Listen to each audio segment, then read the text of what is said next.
Hello everyone. So the question is any compound A reacts with concentrated H2SO4 in presence of heat gives B, then on reductive ozonolysis it gives C and followed by aldol condensation gives product. तो कह रहा है कि identify the compound A means ये जो हमें product मिला है 3 स्टेप्स करवाने के बाद वो किस रिएक्टेंट के थ्रू मिला होगा। तो जब भी इस तरीके के क्वेश्चन आपको ऑर्गेनिक केमिस्ट्री के अंदर देखने को मिले हमेशा हमें बैकवर्ड डायरेक्शन में सोचना होता है। तो सबसे पहले बैकवर्ड में हमें फर्स्ट सेक्शन कौन सी देखने को मिल रही है, एल्डोल कंडेंसेशन। हमें पता है एल्डोल कंडेंसेशन में कैसे प्रोडक्ट मिलते हैं, alpha beta unsaturated carbonyl compound. क्या मिलते हैं, alpha beta unsaturated carbonyl compound. और जो कि ये देखने को मिल रहा है कि अल्फ़ा बीटा क्या है, अनसैचुरेटेड और कैसा है, कार्बोनिल कंपाउंड है। Means alpha beta unsaturated carbonyl compound है, इसने क्या बोला है, एल्डोल कंडेंसेशन हुई है। हमें पता है एक होती है एल्डोल रिएक्शन और एक होती है एल्डोल कंडेंसेशन।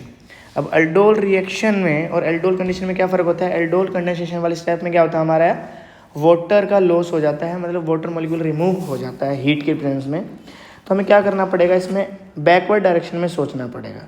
तो हमारे पास बैकवर्ड डायरेक्शन में अगर हम सोचेंगे तो हमारे पास कुछ इस तरीके का कंपाउंड गिवन है, alpha beta unsaturated carbonyl compound.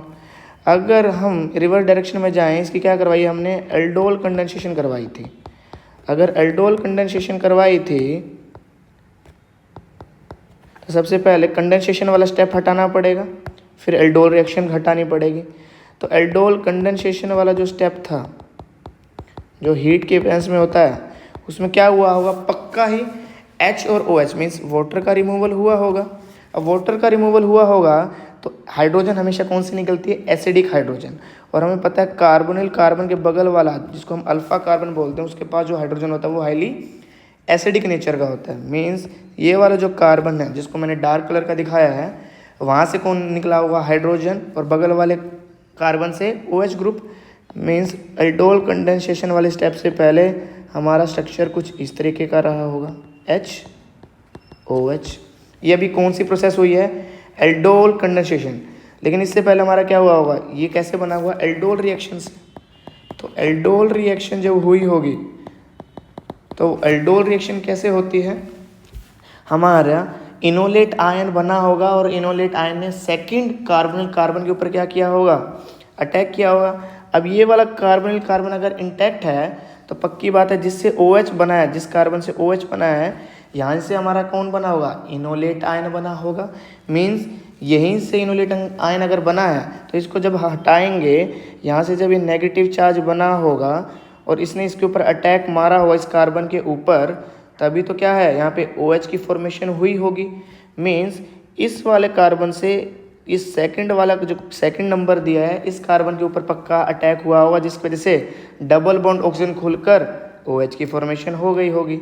Means कुछ इस तरीके का स्ट्रक्चर हमारे पास रहा होगा, कैसा कि हमारे पास एक ये कार्बोनिल ग्रुप है, साथ में नंबरिंग कर देते हैं 1 2 3 4 5 6, और 6th वाले जो नंबर है कार्बन उसके पास क्या रहा होगा, एक कार्बोनिल ग्रुप और कैसा, aldehydic carbonyl group. Aldehydic carbonyl group रहा होगा क्योंकि कोई भी मिथाइल ग्रुप हमें दिखाई नहीं दे रहा 6th कार्बन के ऊपर।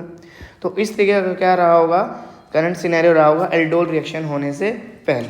अब ये स्टेप तो हमारा क्लियर हो गया कि C के बाद जब एल्डोल रिएक्शन करवाई गई है मीन्स C कंपाउंड हमें ऑब्टेन हो चुका है, दैट इज दिस। अब इस C कंपाउंड की भी क्या करवाई गई होगी, रिडक्टिव ओजोनोलिसिस। मतलब ये कब ऑब्टेन हुआ होगा, जब इसकी हमने रिडक्टिव ओजोनोलिसिस करवा दी होगी, रिडक्टिव ओजोनोलिसिस। और रिडक्टिव ओजोनोलिसिस में क्या होता है कि डबल बॉन्ड हटकर दोनों तरफ क्या दिया जाता है, डबल बॉन्ड ऑक्सीजन लगा दिया जाता है। तो कितने मेंबर्ड की रिंग दिखाई देगी अगर रिडक्टिव ओजोनोलिसिस से ये C प्रोडक्ट अगर हमें मिला होगा, कंफर्म है कि 6 मेंबर्ड की रिंग होगी एक। और फर्स्ट वाला जो पोजीशन है और 6th वाला पोजीशन है उसके पास क्या होगा, एक डबल बॉन्ड बना होगा और फर्स्ट वाले कार्बन पर एक मिथाइल ग्रुप लगा होगा।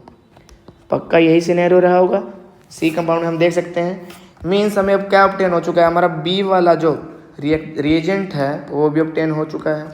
अब B वाला कब मिला है हमें, जब उसको हमने किसके साथ ट्रीट करवाया है, कंसनट्रेटेड H2SO4 के साथ। और जब भी कंसनट्रेटेड H2SO4 के साथ अगर ट्रीट करवाया होगा, पक्की बात है यहाँ से हमने क्या किया होगा, H और OH का रिमूवल किया होगा, पक्की बात है। मतलब इससे पहले वाला जो भी सब्सटेंस रहा होगा वहाँ पर पक्का ही एक H और OH रहा होगा, मतलब एक मिथाइल ग्रुप तो होगा। और इस अल्कीन के जगह पर एक कोई भी पोजीशन फर्स्ट और सेकंड में से H या OH लगेगा। अब किस पोजीशन पर H और OH लगेगा, सबसे पहले तो देख लेते हैं कि ऑप्शंस में से क्या हम इसमें से नेगलेक्ट कर पा रहे हैं क्या। तो 6 नंबर मेंबर रिंग में सिर्फ एक ही ऑप्शन ऐसा है जिसमें H और OH अगल बगल दिए हुए हैं। और पक्की बात है अगर H यहाँ होगा और OH यहाँ होगा और इसको जब हम कंसनट्रेटेड H2SO4 के साथ ट्रीट करवाएंगे तो ये क्या करेगा, H2SO4 यहाँ से H पॉजिटिव निकालेगा और यहाँ से OH नेगेटिव निकालेगा और क्या कर लेगा, एल्कीन की फॉर्मेशन कर लेगा। मीन्स हमारा जो एक कंपाउंड होने वाला है, स्टार्टिंग रिएजेंट जो होने वाला है वो हमारा क्या होने वाला है, एक 6 मेंबर रिंग के एक कार्बन के ऊपर क्या लगा हुआ, मिथाइल ग्रुप, और सेकंड कार्बन के ऊपर क्या लगा होगा, OH ग्रुप। तो कौन सा ऑप्शन हमारा करेक्ट आंसर हो जाएगा, option first will be the right answer. I hope आपको ये क्वेश्चन समझ में आया होगा। जल्दी मिलते हैं नेक्स्ट वीडियो के साथ।